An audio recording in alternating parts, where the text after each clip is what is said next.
কি চা খাবি বল? বিস্কুট চা না মুড়ির চা? মুড়ির চা খাবি না বিস্কুট চা খাবি? কোনটা খাবি? এদিকে মুখগুলো। হুম, কোনটা খাবি বল? বিস্কুট চা খাবি না মুড়ির চা খাবি?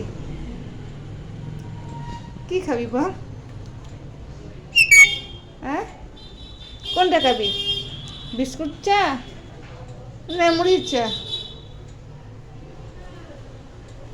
চল চা খাইয়ে দিতে দে। হ্যাঁ, পুপু পুপু।